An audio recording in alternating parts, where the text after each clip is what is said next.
اور شجاعت یہ نہیں کہ بندہ تلوار چلائے، یہ بھی شجاعت میں نہیں آتا. اپنی عقل سے اپنے غصے کو ہینڈل کرے. شجاعت کبھی یہ ہے کہ تلوار نکالے، اور کبھی یہ شجاعت ہے کہ تلوار کو نیام میں ڈالے. کبھی جنگ کرنا شجاعت ہے، کبھی حسن کا صلح شجاعت ہے. یہ عقل کا کام ہے. غصہ بندے کو آتا ہے، کبھی خاموش رہنا شجاعت ہے. باپ بڑا ہے، باپ نے کچھ بول دیا، چپیڑ مار دی، باپ ہے. اب بندے کو غصہ تو آتا ہے، سیلف اسٹیم ہے انسان میں، سیلف ریسپیکٹ ہے، باپ نے مار دیا 4 بندوں کے سامنے. کہ یہاں پہ شجاعت یہ ہے کہ اپنے اعضاء پہ کنٹرول کر. وَلَا تَقُولُوا لَهُمْ عَفٍ، ماں کو اف نہ کہنا، باپ کو اف نہ کہنا. اب شجاعت یہ نہیں کہ تو اس سے لڑے، تو اس سے بد دہنی کرے، بد زبانی کرے. اخلاق میں سمجھا، اخلاق میں بات کر. اگر غلط بھی ہے تو اخلاق کے ذریعے سے اس کی غلطی کا اسے احساس دلا. یہ نہیں کہ تو کبھی لڑنا شجاعت، کبھی چپ رہنا شجاعت ہے. یہ ساری کیلکولیشن کرنا کس کا کام ہے؟ انسان کی عقل کا کام ہے. صلوات پڑھے محمد وعلی محمد.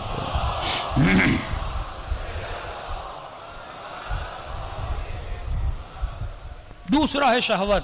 قوہ شہوت کو بھی اگر کسی نے کنٹرول کرنا ہے تو کس نے کرنا ہے؟ عقل نے کرنا ہے.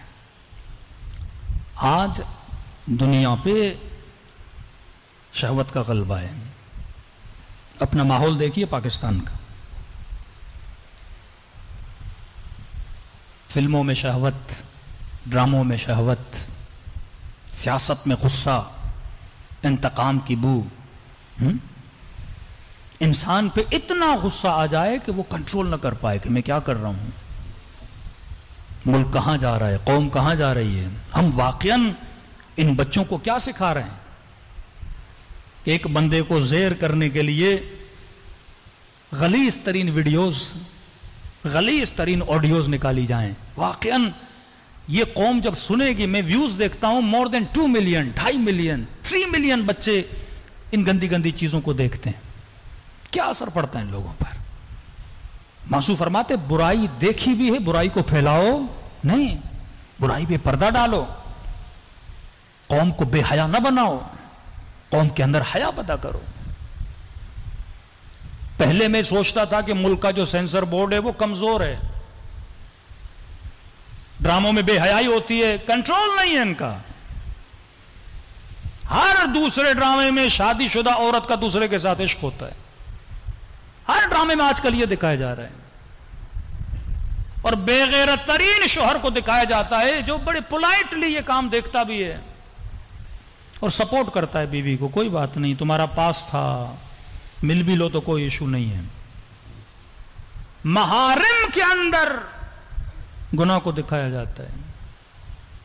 تو یہ لمحہ فکریہ ہے کہ سینسر بورڈ کو ہم کنٹرول نہیں کر سکتے. ڈرامے والے ڈائریکٹرز پیسے دے کے، ان کو رشوت دے کے اپنے ڈرامے. سینسر بورڈ کیوں بنتا ہے؟ تاکہ کسی بھی ڈرامے میں بے حیائی نہ ہو. اور ریسنٹلی اگر پاکستانی ڈائریکٹرز شریفوں والے ڈرامے بنا رہے ہیں، وہ بھی ذاتی شرافت کی وجہ سے نہیں، کیونکہ ان کو ابھی پتا چلا ہے کہ انڈیا میں سب سے زیادہ ڈرامے پاکستان کے دیکھے جا رہے ہیں. ٹی آر پی بہت مل رہی ہے. اور انڈین پاکستانی ڈراموں کو کیوں دیکھ رہے ہیں؟ کیونکہ تھوڑے فیملی ٹائپ ڈرامے ہوتے ہیں. اب ان کے ڈراموں میں، انڈیا کے ڈراموں میں بہت بے حیائی ہے. اب یہ تھوڑے حیا والے ڈرامے بنا رہے ہیں، وہ بھی پیسے کی خاطر، تاکہ انڈیا والے دیکھیں گے ہمیں مال ملے گا، دولت ملے گی. دیکھیے، جب ہم سیاست میں آتے ہیں، جب ہمارے پاس اتنا پاور اور کنٹرول ہے، ہم کسی سیاسی پارٹی کو، کسی سیاسی بندے کو بین کر دیتے ہیں چینلز پہ، تو یہی پاور ڈراموں میں کیوں نہیں یوز ہوتا؟ یہی پاور فلموں میں کیوں نہیں یوز ہوتا؟ یہی پاور آئٹم سانگز میں کیوں نہیں یوز ہوتا؟ کہ قوم کے اندر بے حیائی، پاکستان کے قانون کی مخالفت کی جا رہی ہے. سینسر بورڈ بنا اس لیے تھا کہ اس ملک میں فلمیں بنیں گی، ڈرامے بنیں گی، وہ گناہ نہیں ہے، لیکن اس کے اندر فحاشی نہیں ہوگی. تو جب انسان کا ارادہ ہو تو انسان کرتا ہے. جب اپنی نسلوں کی پرواہ ہو کہ واقعاً ہم کون سا زہر اپنی قوم کو دے رہے ہیں، جب انسان کو پیاس لگتی ہے، قوہ شہوت ہر انسان میں ہے، مولوی غیر مولوی کی بات نہیں، ہر انسان میں شہوت ہے. اب میں نے شہوت کو پورا کہاں پہ کرنا ہے؟ یہ عقل حکم دیتا ہے.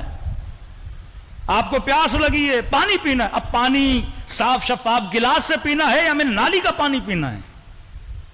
یہ عقل حکم کرے گا کہ پانی پی، لیکن پاک و پاکیزہ پانی پی، پانی پی، شفاف پانی پی۔ یہ مقتدر حلقوں کا کام ہوتا ہے کہ قوموں کو وہ روٹس دیں۔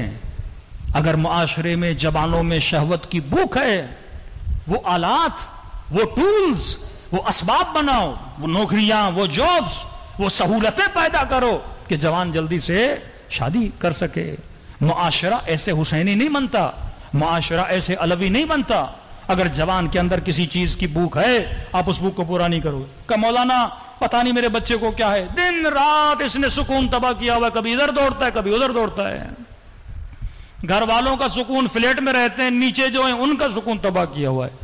تو بندے خدا غضب نکالنے کے طریقے ہوتے ہیں، کسی بچے میں غضب زیادہ ہے، کسی میں کم ہے، اب عقل اس کو ہینڈل کرے گا۔ کیوں معصوم نے کہا تیر اندازی کرو، سوئمنگ کرو، گھوڑے سواری کرو، وہ ورزشیں، وہ اسپورٹس معصوم نے بتائی جس سے انسان کا غضب کیا ہو جائے، خالی ہو جائے۔ جب یہ بچہ اپنا غضب نہیں نکالے گا، جب یہ وہ اسپورٹ نہیں کرے، یہ کس کی؟ اسٹیٹ کی ذمہ داریاں ہوتی ہیں۔ ہر سوسائٹی کے سامنے ایک پارک ہونا چاہیے، ہر سوسائٹی میں سوئمنگ پول ہونا چاہیے، صحیح قسم کی ورزشیں مردوں اور عورتوں کے لیے ہونی چاہیے، جس طرح ویسٹرن ورلڈ میں، جس طرح سلجھے ہوئے ملکوں میں یہ سہولتیں ہوتی ہیں۔ اب پاکستانی بچہ غصہ کہاں نکالے؟ پارک وہ جاتا نہیں، سہولت نہیں ہے، جان کا خطرہ، کوئی بچے کو باہر بھیجتا نہیں، اب وہ سارا غصہ کہاں نکالے گا؟ گھر میں نکالے گا۔ باپ جاب سے تھکا ہوا آیا، بچے کو غصہ نہیں نکالنے دے رہا، اوپر سے اپنا غصہ بچے پہ اتار رہا ہے، تو یہ کیسی نسل تربیت پائے گی؟ یہ نسل واقعاً کیسی بنے گی؟ جو نسل غصے سے بھری ہوئی ہے، جس کی فکر غصے سے بھری ہوئی ہے۔ تبھی معصومین نے، اگر آپ نے اپنے بچوں کو تربیت دینی ہے تو یہی معصومین کے فرامین کہ اپنے بچوں کو صحیح تربیت دو۔ جب تک ان کو ہینڈل کرنا نہیں آئے گا، واقعاً کبھی جوان میں غصہ ہوتا ہے، اس نے غصہ کہاں نکالنا ہے، تو اپنی زندگی کے کچھ آورز اسپورٹ کے لیے بندہ مخصوص کر دے، جہاں کہ اس کی باڈی کے اندر جو غصے کے سیل ہیں اس کی باڈی سے کیا ہو جائیں، باہر نکل جائیں۔ صلوات پڑھیں محمد و آل محمد پر۔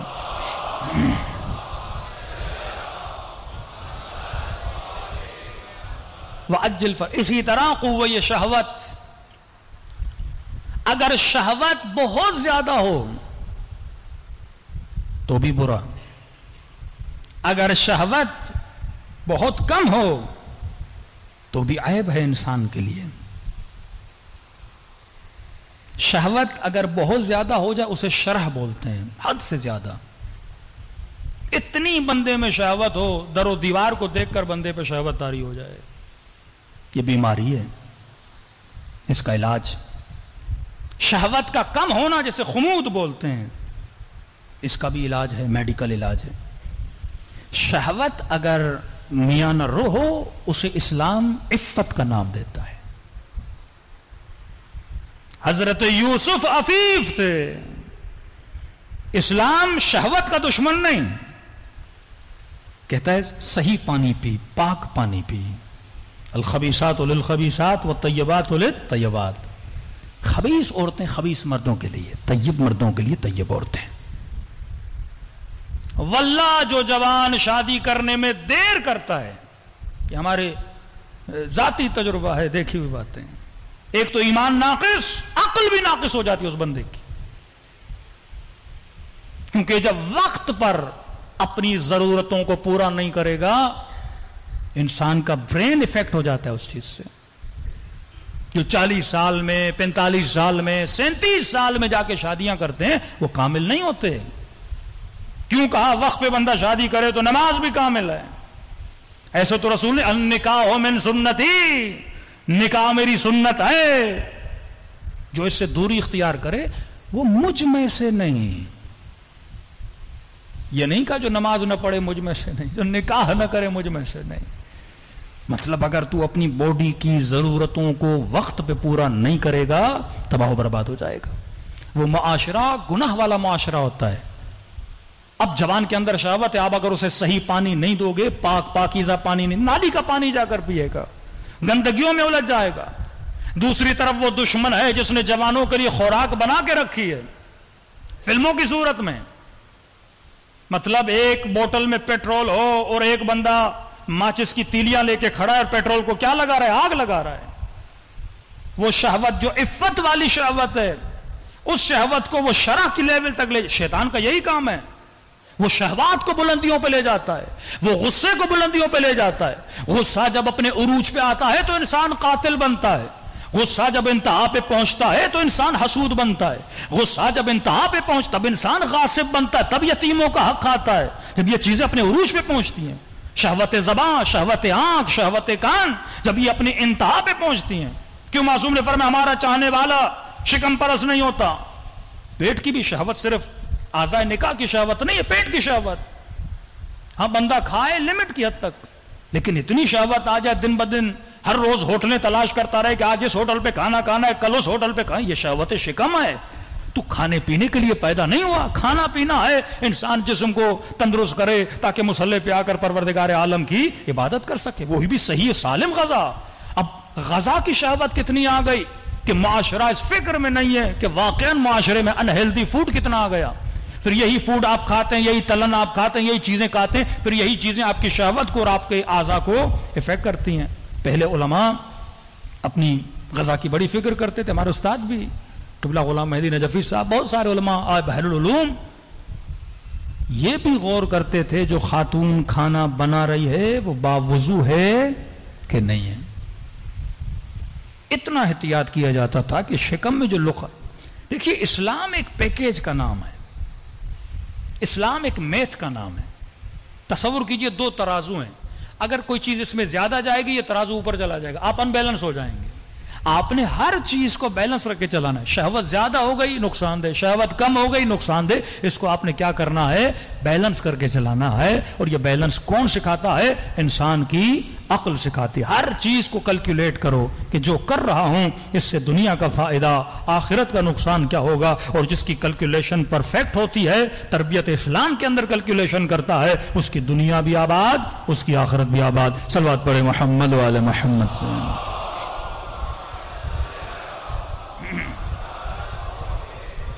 میں جلدی سے ذکر کرتا جا رہا ہوں کیونکہ پھر ہر ایک موضوع کی تفصیل میں ہم انشاءاللہ نیکسٹ مجالس میں آئیں گے. تیسری طاقت قوہ ادراک. یہ بہت ہی طاقتور ترین قوہ ہے جو اللہ نے انسان کو دیا. قوہ ادراک یعنی فکر کی طاقت. قوہ ادراک یعنی وہم کی طاقت. اگر یہ قوہ ادراک حد سے زیادہ آگے نکل جائے تو بھی نقصان، اس کو جربزہ بولتے ہیں. کم ہو جائے اسے حمق بولتے ہیں، حماقت. الذین یتفکرون فی خلق السماوات والارض. لیکن اگر یہ فکر میاں نرو رہے، مثال دے کے سمجھاؤں گا. پہلے جو ویسٹرن ورلڈ ہے، کرسچنز ہیں، وہ یا افراط میں رہے ہیں ہمیشہ یا تفریط میں رہے. بہت 18ویں صدی میں آپ چلے جائیں تو کہتے تھے کیونکہ حضرت عیسیٰ نے شادی نہیں کی لہٰذا ہم شادی نہیں کریں گے. مطلب شہوت کا کمپلیٹلی انکار. جب آپ اللہ کی میتھامیٹک کے حساب سے نہیں چلو گے نا تو معاشرے میں تباہی پیدا ہو جاتی ہے. یہ کیوں LGBT، مرد کا مرد سے نکاح، عورت کا عورت سے، یہ کیوں ان چیزیں ان کے معاشرے میں زیادہ جنم لے رہی ہیں؟ کیونکہ جب شہوت کا انکار کیا تو ان کے کلیسا میں، ان کے چرچز میں جتنے ان کے پادری تھے وہ ہم جنس بن گئے. لواط کے کیسز ان کے زیادہ آنے لگے. جو بچے وہاں پڑھتے تھے ان کے ساتھ بدکاری کے کیسز سینکڑوں کی تعداد میں رپورٹ ہوئے. کیوں؟ کیونکہ انہوں نے ایک فطری چیز کو روکا، اسٹاپ کیا، خلاف عقل. یہی کام بدھسٹ نے کیا، بودا کے ماننے والوں نے. شادی نہیں کرنی. شادی کا جب انکار کیا، آج سب سے زیادہ بے دین معاشرہ جو دین کو لائق نہیں کرتا، سیکولر بن چکے ہیں، وہ کرسچن سوسائٹی ہے. کیوں؟ فطرت کا انکار کیا نا. فطرت کا انکار کرو گے تو لوگ دین گریز بنتے ہیں، دین سے بھاگ جاتے ہیں. ایک تو شہوت کا انکار، دوسرا انہوں نے غضب کا انکار کیا، غصے کا. پہلے وہ کہتے تھے اگر کوئی وہ گاندھی والی پالیسی، کوئی ایک تھپڑ مارے اگلا گال آگے کر دو. یہی پالیسی بدھسٹ کی ہے، مارنا نہیں، خون نہیں بہانا، چاہے قتل ہو جاؤ مر جاؤ، اپنے دفاع کے لیے تلوار نہیں اٹھانی۔ غضب کا بھی یوز ختم کر دیا انہوں نے۔ تیسرا تھا ادراک، فکر۔ بڑے بڑے فلسفر، بڑے بڑے سائنسدان ان میں بنے۔ گیلیلیو مشہور ہے، اس نے کہا زمین سورج کے گرد گھومتی ہے، کہ خبردار اگر یہ بولا ہے تیرا سر قلم کر دیا جائے گا۔ اور کئی سیاستدان انہوں نے کیا کیے، قتل بھی کر دیے، بڑے بڑے چپ ہو گئے۔ ایک وقت ان کا وہ گزرا، شہوت کا انکار، غضب کا انکار، ادراک کا انکار، فکر کا انکار، سوچنے نہیں دیتے تھے۔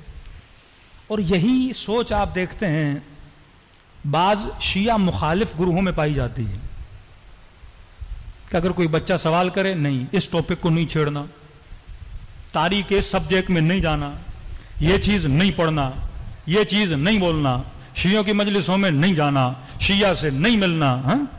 یعنی روکنا روکنا روکنا، اور جتنا روکتے ہیں فطرت انسان ہے اتنا آگے بڑھتا ہے۔ یہی پاکستان کا حال دیکھیے، وہ جتنا ایک بندے کو دبا رہے ہیں بندہ اتنا ابھرتا جا رہا ہے۔ اگر آپ اپنے حال پہ چھوڑ دو ساری چیزیں کیا ہو جائیں، صحیح ہو جائیں۔ فطرت انسان ہے۔ آپ ایک بچے کو بولو گے نا بیٹا بڑا خطرناک جگہ وہاں جانا نہیں، وہ تجسس پیدا ہوگا، وہ بار بار اسی چیز کی طرف آگے۔ فطرت انسان ہے، آپ روکو گے انسان رکنے کا نام نہیں لیتا۔ پہلے اسلام کہتا تھا آگے آؤ، مسیح آگے نہیں آتے تھے۔ اب اتنے آگے نکل گئے ہم کہتے ہیں پیچھے آؤ، کوئی پیچھے نہیں آتا۔ شہوت انتہا، غضب انتہا، ادراک انتہا پر۔ کوئی بھی فلم اٹھا لیں آپ ہالی ووڈ کی، شہوت سے بھری ہوئی، اور یعنی ننگا پن، فحاشی عروج پر، شہوت عروج پر، اور ان غلاظتوں تک جا کر پہنچے ہیں جہاں تک انسان تصور بھی نہیں کر سکتا۔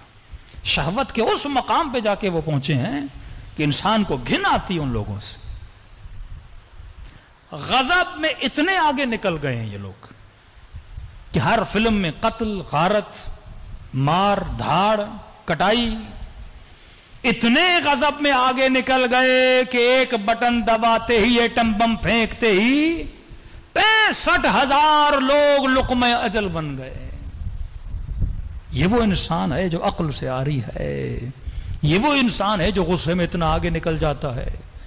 آج تک کوئی شیر بھی دیکھا ہے وہ اس طرح چیرے پھاڑے؟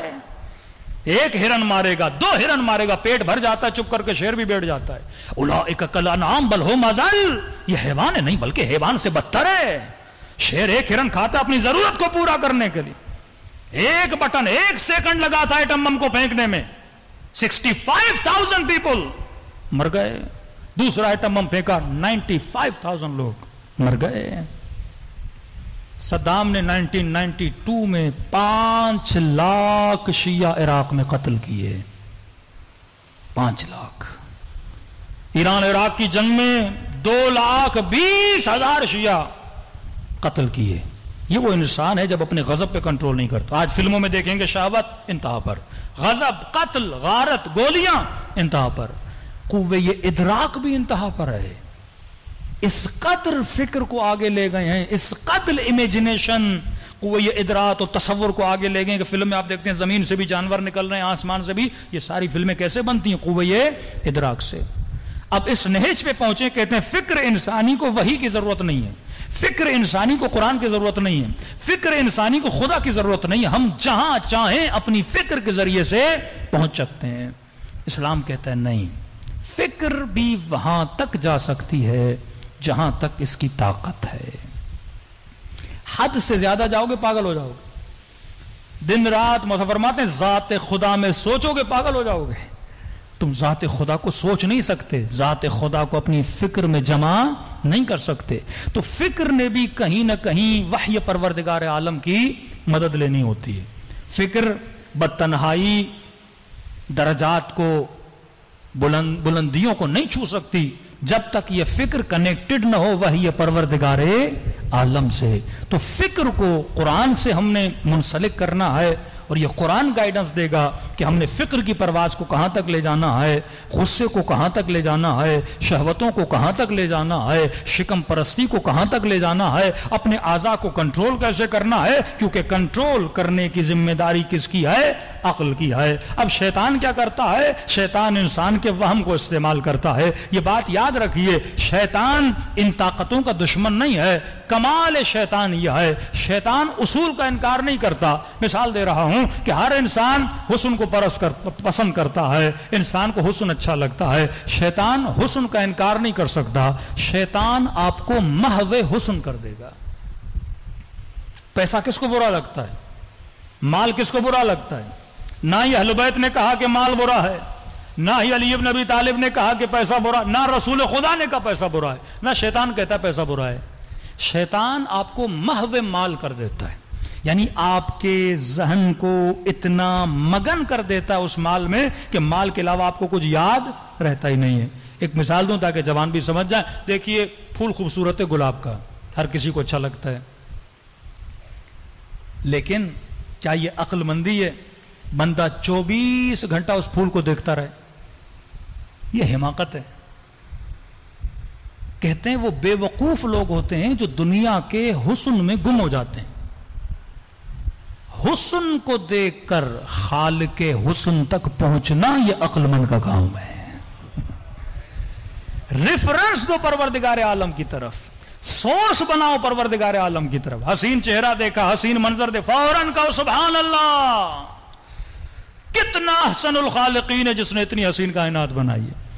لیکن لوگ مچھلیوں میں گم ہو جاتے ہیں، پھولوں میں گم ہو جاتے ہیں، منظروں میں گم ہو جاتے ہیں، لوگوں کے چہروں میں گم ہو جاتے ہیں۔ بھائی دیکھتے دیکھتے دیکھتے کتنا دیکھو گے؟ بالآخر تو میک اپ اتر جائے گا، حسن ختم ہو جائے گا، بالآخر تو جوانی ڈھل جائے گی، بڑھاپا آ جائے گا۔ تو عقل مند کیا ہے؟ اس حسن سے اللہ کے حسن تک پہنچتا ہے، طاقت میں محو نہیں ہوتا۔ پرویز مشرف بولتے تھے نا کہ یہ وردی میری چمڑی ہے۔ کہ وردی کوئی چمڑی ہوتی ہے؟ نہانے جاؤ گے تو اتارو گے نا، بالآخر تو اتر جائے گی۔ لیکن اتنا قدرت میں بندہ محو ہو جائے کہ بولے بس یہ طاقت مجھ سے کبھی جانی نہیں ہے، یہ حکومت تو ہمیشہ میرے پاس رہے، یہ تخت تو ہمیشہ میرے، کوئی چیز دائمی نہیں ہے۔ وَيَبْقَى وَجْهُ رَبِّكَ ذُو الْجَلَالِ وَالْإِكْرَامِ۔ آیت اللہ العظمیٰ بہجت، اللہ ان کے درجات کو بلند کرے۔ ایک پیارا جملہ فرماتے تھے تعلم اتنا اہم نہیں ہے۔ آپ مجلسوں میں آتے ہیں نا تعلیم کے لیے، تعلم کے لیے چیزیں سیکھتے ہیں، نماز واجب ہے، روزہ واجب ہے، خوش اخلاقی، ہاں یہ ساری چیزیں۔ کہتے ہیں تعلیم تو بہت لوگوں کو ہے، عمل نہیں ہے لوگوں میں۔ عمل کے لیے تذکر بہت ضروری ہے۔ کہتے ہیں خود کو تذکر دیا کر، خود کو بار بار بار بار بار بار۔ خدا نہ خواستہ جھوٹ بولا ہے، خود کو بار بار بولا کر، اے بندے خدا تو نے اتنا بڑا گناہ کر دیا، تو نے اللہ کے دربار میں جھوٹ بولا، تو نے اتنا بول تاکہ تیرے وجود کو اس کی کیا ہو جائے؟ عادت ہو جائے۔ کبھی کبھی دل کچھ کہتا ہے، عقل کچھ کہتا ہے۔ امام خمینی فرماتے ہیں جب یہ دو چیزیں تیرے پاس آئے نا، دل ہے کوئی خواہش اظہار کرتا ہے کہ میں کروں، عقل حکم کہتا ہے نہ کرو۔ یہ امیر المومنین کا بھی قول ہے، فرماتے ہیں فوراً عقل کی سنا کرو، دل کی نہ سنا کرو۔ اور جب تم ریپیٹڈلی عقل کی سنو گے تو دل بھی تابع عقل بن جائے گا۔ یہ سکون کی سب سے بڑی کنجی ہے۔ لوگ بے سکون کیوں رہتے ہیں؟ کیونکہ ہمیشہ دل اور عقل میں جنگ چھڑی رہتی ہے۔ دل کچھ کہتا ہے، عقل کچھ کہتی ہے۔ اکثر کئی نوجوان آتے ہیں، مولانا کوئی لڑکی پسند آ گئی ہے، دل کرتا ہے شادی کروں، عقل کہتا ہے نہ کرو، خاندان اچھا نہیں ہے، ہاں اور بہت سارے مسائل ہیں، والدین راضی نہیں ہیں۔ اب جب دل اور عقل کی جنگ ہوتی ہے نا تو بندہ بے سکون ہو جاتا ہے، نہ یہاں کا رہتا ہے نہ وہاں کا رہتا ہے۔ امیر المومنین فرماتے ہیں فوراً عقل کی مان، پھر آہستہ آہستہ یہ دل تیرے عقل کے کنٹرول میں آ جائے گا، اور دل جب عقل کے کنٹرول میں آیا تو بندے کی زندگی میں کیا آ جاتا ہے؟ سکون آ جاتا ہے۔ کیلکولیشن کر اپنے عقل کے، اگر سکون چاہتے ہو زندگی میں تو کس کی سنو؟ عقل کی سنو۔ اور عقل کون سا؟ جو تابع وحی پروردگار عالم ہو۔ کبھی کبھی عقل تابع وہم بن جاتا ہے، کبھی کبھی عقل تابع شہوت بن جاتا ہے، مطلب حاکم عقل کو ہونا ہے، عقل نیچے آتا ہے، شہوت اوپر آ جاتی ہے، اب شہوت عقل سے کام لیتی ہے اور عقل غلام شہوت بن جاتا ہے. جس طرح کربلا میں ابن سعد کی عقل تابع غضب تھی، شمر کی عقل تابع شہوت تھی، قاضی شرح کی عقل تابع مال تھی، جو مال کہہ رہا تھا اسی کے مطابق وہ اپنے عقل کو چلا رہا تھا. مثال دے رہا ہوں آپ کو، بچہ ہے، بچے میں عقل نہیں ہے. آپ کئی اوقات مہمانوں کے یہاں کھانا کھانے جاتے ہیں، سفرے پہ بیٹھتے ہیں تو بعض اوقات پیٹ بھرا نہیں ہوتا، لیکن تکلف میں آ کے سارے لوگ کھانا کھا لیتے ہیں تو بندہ بھی اپنے ہاتھ پیچھے کر لیتا ہے. لیکن بچے میں تمیز نہیں ہوتی، اس کا جب تک پیٹ نہیں بھرے پلیٹ نہیں چھوڑتا، کیونکہ اس کی شہوت کو عقل مینج کر ہی نہیں رہا، جو آرڈر آ رہا ہے کرے جا رہا ہے. دوسری مثال، آپ کسی مٹھائی کے دکان سے گزرے، میٹھا آپ کو بہت اچھا لگتا ہے، مٹھائی پہ نگاہ پڑی تو دل کرے گا کہ مٹھائی کھاؤں، عقل کہے گی بھائی چوری نہ کرو، اسلام میں حرام ہے. اب بندہ بے دین بھی ہو نا، کوئی انگریز بھی ہو تو وہ چلو اللہ کے ڈر سے نہیں، پولیس کے ڈر سے نہیں اٹھائے گا، بھائی مٹھائی کسی کی اٹھا لوں گا یا لوگ ماریں گے یا پولیس پکڑ کے چلی جائے گی. تو یہ جو کنٹرول ہے اسے کیا بولتے ہیں؟ عقل بولتے ہیں. ویسٹرن سوسائٹی نے جتنے قوانین بنائے، قانون بھی عقل کی دوسری صورت ہے، اس پہ میں کل آؤں گا. انہوں نے قانون کو اپنا کلچر بنا دیا. وہ معاشرہ قانون مند معاشرہ ہے کیونکہ ہم بولتے ہیں عقل مند معاشرہ ہے، کیونکہ عقل بھی کہتا ہے کرو نہ کرو، یہاں رکو یہاں آگے بڑھو. آپ سگنل پہ جاتے ہیں، ریڈ سگنل آیا، کہتا ہے رکو. یہ عقل جس طرح آرڈر دیتا ہے، قانون آپ کو آرڈر دیتا ہے رکو، کیونکہ رکنے سے نظم بنے گا، ضبط بنے گا. گرین سگنل ہوا چلو، دوسری گاڑیاں رک گئی، ایکسیڈنٹ سے بچانے کے لیے اس کو مینج کرتا ہے اور وہ آپ کی باڈی کو مینج کرتا ہے. لہذا انہوں نے اپنی نسلوں میں قانون کو کلچر بنا دیا، تبھی وہ سیولائزڈ ہوئے، تبھی وہ عاقلانہ معاشرے بنے. دیندار معاشرہ نہیں ہے، عقل مند معاشرہ ہے. ہم جو مسلم معاشرہ تھے جس کو دیندار بننا تھا، اللہ نے کہا یہ کرو یہ نہ کرو، ہمیں رکنا تھا، ہم رکے نہیں. اور اس سے بھی بدتر، کم از کم انہوں نے عقل الہی پہ عمل نہیں کیا، عقل مدنی پہ تو عمل کیا نا، جو قانون بنائے اس پہ تو عمل کرتے ہیں. اور ہم پاکستانی دنیا کی وہ واحد قوم ہیں جو بہترین قانون بناتے ہیں، اور اس کو ان قوانین کو توڑنے میں بھی ہم بڑے آگے آگے رہتے ہیں. یہ بے عقلوں کا ملک ہے، یہ بے وقوفوں کا ملک ہے کہ خود قانون بناتے ہیں، قانون توڑتے ہیں. کسی مومن نے کہا کہ مولانا جب سگنل توڑنا ہو تو ہمیں جرت زیادہ تب ملتی ہے جب ساتھ میں کوئی پولیس والا ہو. مطلب قانون کا بندہ ساتھ ہو تو ہم قانون توڑتے ہیں. ہم وہ قوم ہیں، اپنے ہاتھوں سے قانون بناتے ہیں، اپنے ہاتھوں سے قانون. ان قوموں کو کبھی ترقی نہیں ملتی، نہ اس عقل کی سن رہے ہیں، نہ وہ قانون جو ہم نے اپنے ہاتھوں سے بنائے ہیں ان قانون کو فالو کر رہے ہیں، تو قومیں کبھی ترقی نہیں کرتی. مسلم ممالک میں یہ چیز مشہور ہے، جس دیوار پہ لکھا ہوتا ہے نا یہاں کچرا پھینکنا منع ہے، وہیں کچرا ہوتا ہے. یہاں پیشاب کرنا منع ہے، وہیں بندہ بیٹھ کے پیشاب کرتا ہے. یہ وہ سوسائٹی ہے جو عقل سے عاری ہو چکی ہے. یہ وہ سوسائٹی ہے جس نے اپنی زندگی کو نظم اور ضبط نہیں دیا عقل سے. اور مولا علی نے صحیح کہا، الناس علی دین ملوکہم، لوگ اپنے حکمرانوں کے دین پہ ہوتے ہیں.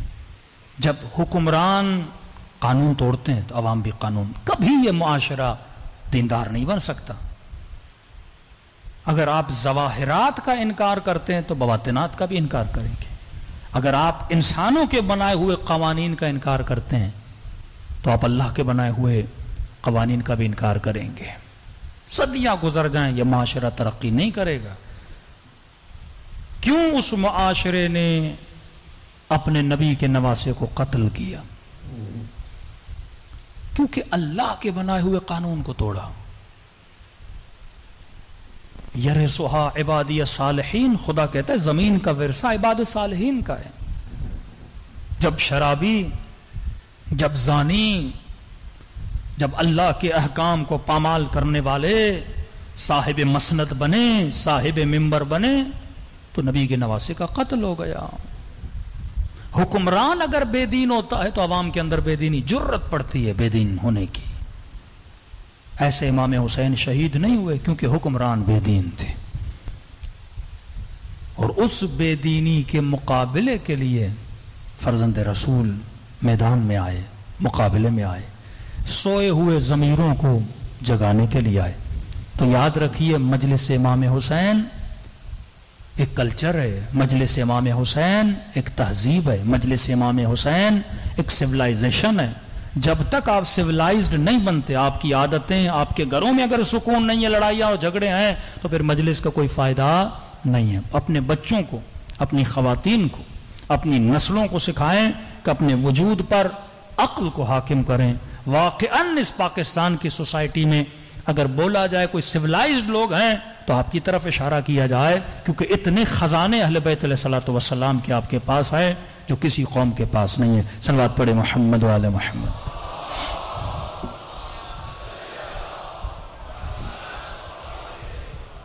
وَأَجِّلْ فَرْجَهُمْ، شہادت ابی عبداللہ الحسین فرماتے ہیں یہ رزق پروردگار عالم ہے۔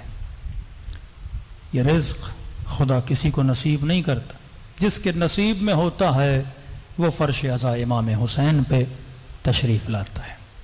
اور خوش نصیب ہیں، آج پہلی محرم بھی ہے اور شب جمعہ بھی ہے، مطلب شب مخصوص زیارت امام حسین ہے۔ ہر شب جمعہ مستحب ہے امام حسین کی زیارت کی تلاوت کی جائے۔ اور شہادت ذکر امام حسین امام کی شہادت سے پہلے رسول خدا نے کیا، جو اہل سنت کی کتابوں میں موجود ہے۔ ملتا جناب سیدہ امام حسین ابھی پیدا ہوئے تھے، گہوارے میں تھے، رسول خدا کی خدمت میں لے کر آتی ہیں۔ رسول کی نگاہ جیسے امام حسین پہ پڑتی ہے تو زار و قطار رونے لگتے ہیں۔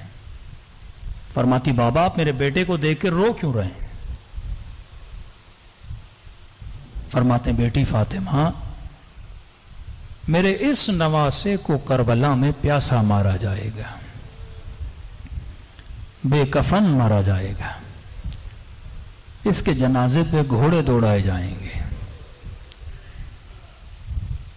3 دن ان کے لاشیں خاک کربلا پہ پڑے رہیں گے۔ اس وقت بیٹی سوال کرتی ہے بابا کوئی ہوگا جو میرے بیٹے کی عزاداری کرے؟ کوئی ہوگا جو میرے بیٹے کا ماتم کرے؟ فرماتی ہیں جی میری بیٹی، خدا ایک قوم بنائے گا۔ کتنے خوش نصیب ہو، رسول نے اس زمانے میں تجھے یاد کیا، جن کے جوان میرے حسین کے اکبر پہ گریا کریں گے، جن کے بوڑھے حسین اور کربلا کے بوڑھوں پہ گریا کریں گے، جن کی عورتیں کربلا کی عورتوں پہ گریا کریں گی۔ تب جناب سیدہ نے کہا کہ بابا میں بھی تب تک جنت میں نہیں جاؤں گی جب تک ان عزاداروں کی شفاعت کا بندوبست نہ کروں۔ میرے چھٹے امام فرماتے آئے مومن، ذاکر نے بھی مسائب پڑھے نہیں پڑھنا چاہتا، تو ابھی رویا نہیں رونا چاہتا ہے۔ فرمایا تیری آنکھوں سے آنسو ابھی آئے نہیں، ٹپکنا چاہتے ہیں۔ فرمایا تم سب کے سروں کے پیچھے میری دادی زہرا کھڑی ہو جاتی ہے،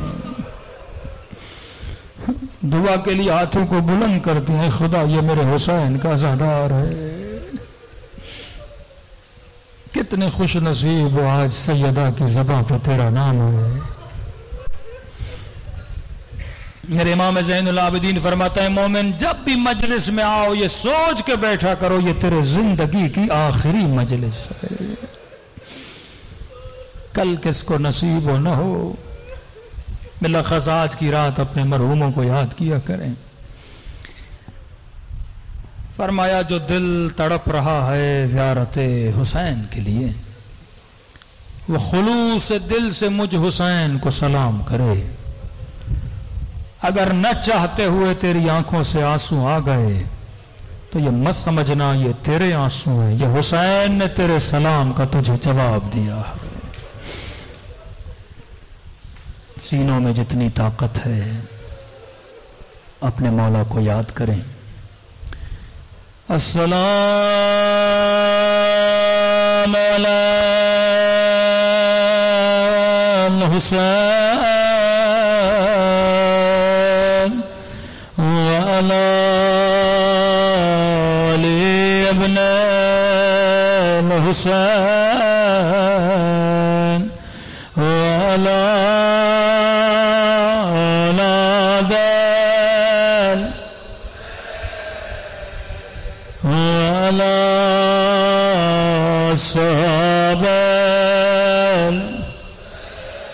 بلند آواز سے السلام علی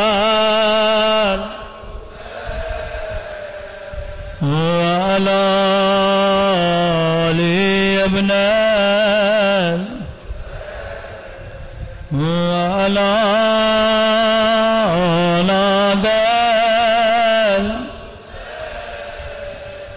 وعلی صحابہ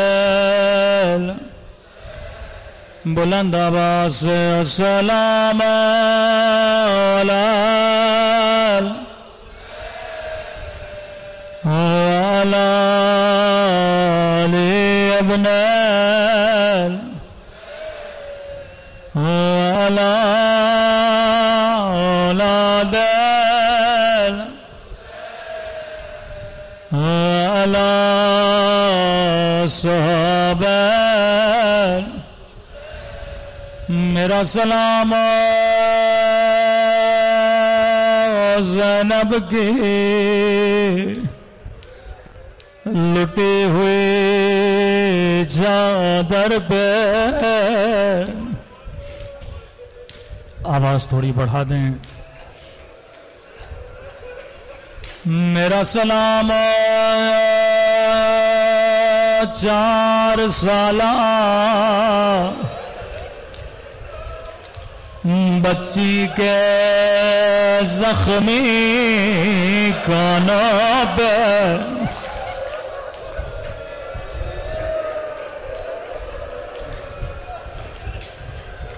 میرا سلام زخمی رخساروں پہ،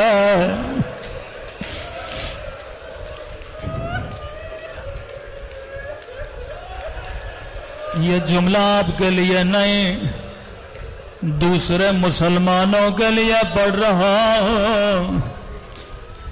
رسول خدا کی حدیث ہے، مسلمانوں کبھی حیوان کو بھی منہ پہ نہ مارا کرو،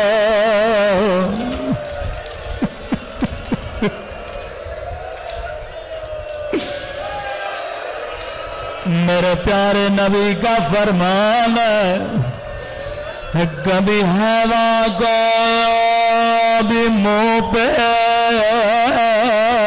نہ مارا کرو۔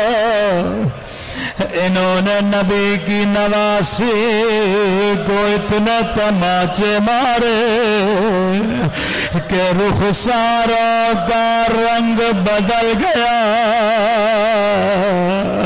رو رو کے کہتی تھی میرے غریب بابا، او میرے پردیسی بابا، میرا رخسار چھوٹا تھا لیکن شمر کا ہاتھ بڑا تھا۔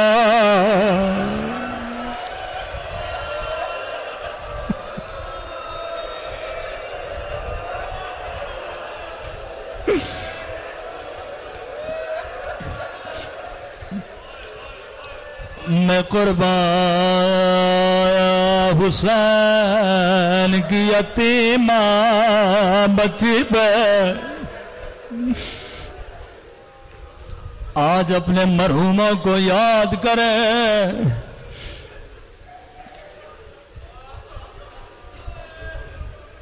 نوجوان مولانا آج دنیا سے چلے گئے. میں اس مصیبت کا ثواب مولانا کی روح کو روانہ کرنا چاہتا ہوں. فرمایا اے مومن جب جب پانی پیو میری سکینہ کو یاد کیا کرو.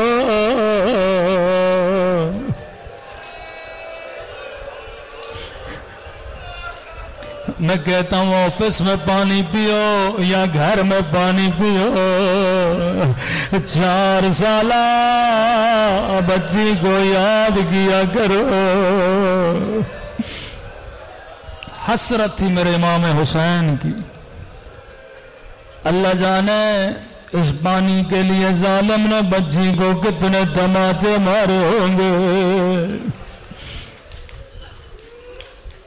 کا ایک ایک گھونٹ کے لیے ہماری سکینہ کو تماچے مارے گئے. روایت بڑی سخت ہے لیکن شب جمعہ ہے. میں اپنے مولا کو سکینہ کا واسطہ دینا چاہتا ہوں. امام زمانہ فرماتے مومن جب جب میرے ظہور کی دعا کرو خدا کو سکینہ کا واسطہ دیا کرو. اللہ یہ واسطہ کبھی رد نہیں کرتا. عزیز علی ان تری الخلق ولا تری. مولا میرے لیے بڑا مشکل ہے. میری آنکھیں سب کو دیکھ رہی ہیں لیکن آپ کے چہرے سے محروم ہے. ایسا واسطہ جو خدا کبھی رد نہ کرے. روایت کے جملے ہیں کسی نے میرے چوتھے امام سے کہا مولا شمر کی کیا کوئی اپنی بچی نہیں تھی جو صاحب اولاد ہو جس کے پاس بیٹیوں کا اولاد ہو وہ کبھی بچیوں کو تماچے نہیں مارتا. امام نے فرمایا صاحب اولاد تھا. کہ مولا پھر سکینہ سے دشمنی کیسے؟ امام نے کہا دشمنی سکینہ سے نہیں تھے. اگر کوئی تمہیں تکلیف دینا چاہے زیادہ دینا چاہے تجھے نہیں مارے گا. تیرے سامنے تیرے بچے کو مارے گا. کہا دشمنی زینب سے تھے جب زینب کا کلیجہ جلانا تھا یہ سکینہ کو تماچے مارتا تھا.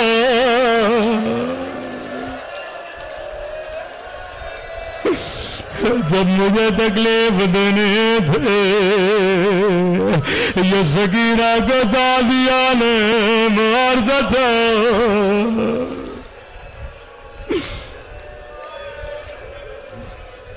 خود میرے مولا فرماتے ہیں ایک ایک گھونٹ کے لیے میری بہن کو اذیتیں دے گئے. راوی کہتا ہے قافلہ حلب پہنچا دشمنوں کے 40 گھوڑے سوار آگے آگے قیدی بیبیاں پیچھے پیچھے. شدید دھوپ کا عالم تھا. ظالموں نے سواریوں کو روکا. میرے مولا فرماتے ہیں شمر لائی نے مجھے خشک درخت کے نیچے بٹھایا.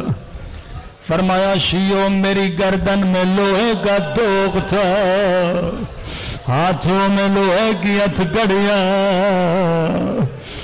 فرمایا گردن میں زخم تھے دھوپ لوہے پہ پڑتی تھی لوہا گرم ہوتا تھا. راوی نے کہا مولا پھر کون بچاتا تھا؟ رو کے کہنے لگے میری 4 سالہ سکینہ.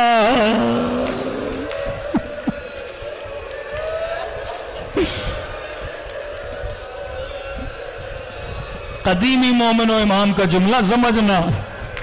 فرمایا میری 4 سالہ سکینہ. راوی کو سمجھ میں نہیں آیا کہ مولا یہ بچی کیسے بچاتے تھے کہ سکینہ دھوپ کے سامنے کھڑی ہو جاتی تھی، اپنے ننھے بدن سے سایہ بناتی تھی.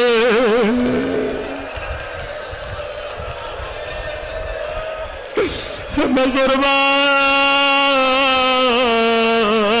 ننھی سکینہ پہ.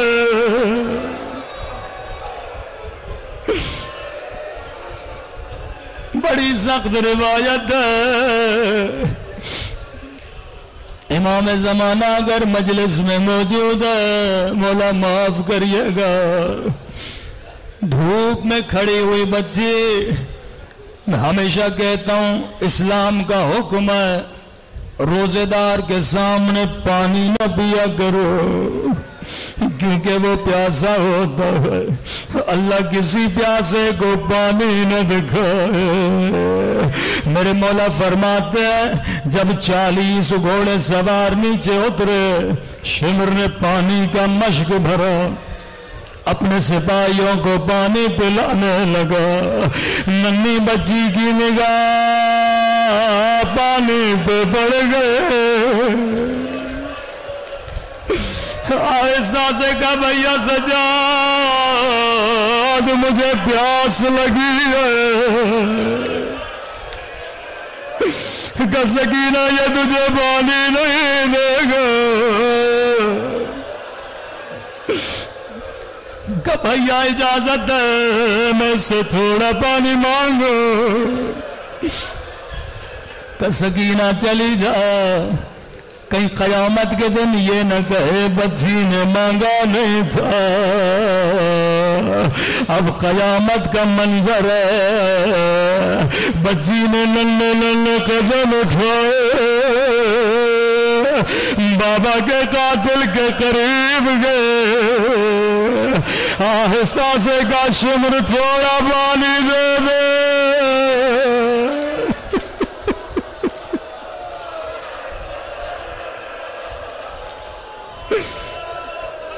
مجھے خدا کی قسم اگر کہتا سکینہ پانی نہیں دوں گا بچی دوبارہ نہ مانگ دے، لیکن راوی کہتا لعین نے کوئی جواب نہیں دیا، اپنے سپاہیوں کو پانی پلاتا رہا. 40 سپاہی، ایک کو پانی پلایا، دوسرے کو پانی پلایا، تیسرے کو پانی پلایا. حسین کی بچی اس کے پیچھے پیچھے، شاید اس کے بعد مجھے پانی دے گا، شاید اس کے بعد پانی دے گا. راوی کہتا بچی چل چل کے تھک گئے، زمین پہ بیٹھ گئے، کہنے لگی سب کو پلا دے، بعد میں مجھے تھوڑا پانی دینا.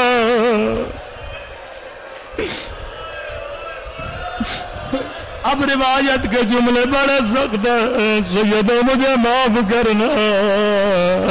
راوی کہتا ہے لعین نے 40 سپاہیوں کو پانی پلایا، اب مشک لے کے بچی کے قریب آیا. بچی نے بڑی امیدوں سے اپنے ننھے ہاتھوں سے چلو بنایا، مجھے تھوڑا پانی دے. سنیں گے لعین نے کیا کیا، سارا پانی زمین پہ پھینک دیا. سکینہ نے خود کو پانی پہ گرا.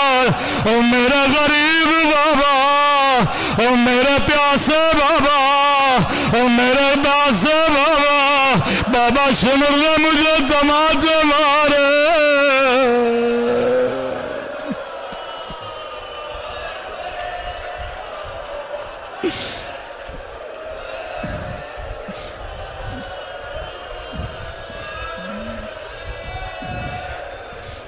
او میرے غریب الوطن بابا،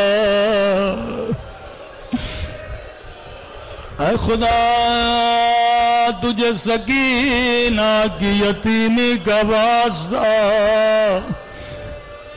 ہمارے مولا اور آقا امام زمانہ کا ظہور فرما، ان گنہگار آنکھوں کو امام کی زیارت نصیب فرما، ہمارے مرحومین کے درجات کو بلند فرما، جو زیارت کربلا کے متمنی ہیں انہیں حسین کی زیارت نصیب فرما، ہم سب کے صغیرہ کبیرہ گناہ معاف فرما، ہمارے والدین کے گناہ معاف فرما، اے خدا مومنین کے جان مال عزت و ناموس کی حفاظت فرما، جو مانگا نہیں مانگا اپنے خزانے قدرت سے نصیب فرما، اے خدا ہم سب کو قبر و قیامت میں مولا حسین کی شفاعت نصیب فرما۔